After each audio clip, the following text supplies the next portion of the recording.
আলবি নেপালে ছিল। হ্যাঁ শুটিং ইউনিটে আলবি নেপালে ছিল। ওই আলবি সন্তান দেখে দেখলে ভাই চোখের পানি এসে যায়। ইকরার সন্তানটাকে দেখলে, আমিও কিন্তু মাইমি সিং এর ছিল, আলবিও মাইমি সিং এর, ইকরাও কিন্তু মাইমি সিং এর মেয়ে।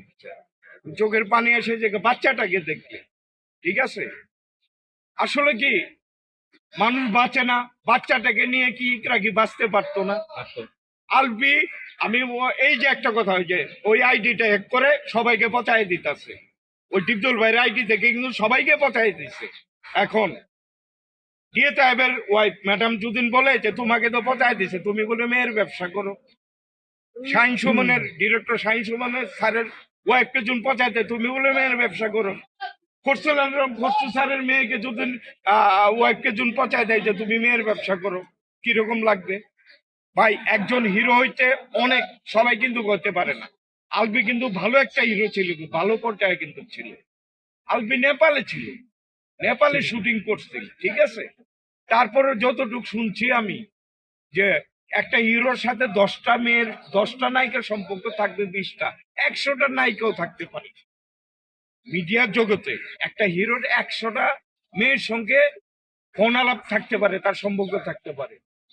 এটা হলো মিডিয়া, মানে ফিল্ম বলেন, নাটক করা বলেন, এটা কিন্তু কি থাকতে পারে। হ্যাঁ, কিন্তু তাই বলে মানে আমি নেপাল চলে গেলাম বা আত্মহত্যা করে ফেলতো ইকরা, আমি মনে করি কি জানেন, সে বাংলাদেশে ছিল না। আলবি বাংলাদেশে ছিল না, সে নেপালে ছিল। আলবি ইন্ডাস্ট্রিয়াল না যে একটা স্পিনিং মেল আছে, 2টা গার্মেন্টস আছে, প্রচুর টাকার মালিক আলবি কিন্তু তাও না। আলবি কিন্তু এই যে শুটিং করে খেটে খাওয়া মানুষ আলবি।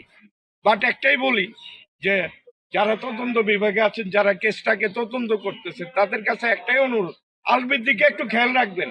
তার বাচ্চা আছে কিন্তু, একটা বাচ্চাটাকে আলবি প্রচুর ভালোবাসে। আর যখন ইকরা যখন মারা যায়, আলবি ছিল হলো নেপালে। এটাও আপনারা দেখবেন, ঠিক আছে, এটাও দেখবেন। এটাও শুনছি যে মেয়েটা বলে ড্রাগ নিত, ইকরা ইকরা ইকরা বলে ড্রাগ নিত, পরে শুনলাম ড্রাগ নিত, সিগারেট খাইতো, তার বান্ধবীরা ছিল, বিভিন্ন ধরনের নেশা করতো।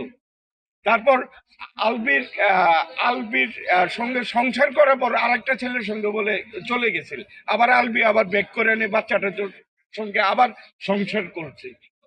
দেশবাসীর কাছে একটা অনুরোধ থাকবো, সে একজন হিরো, তার একটা ছোট্ট একটা সন্তান আছে।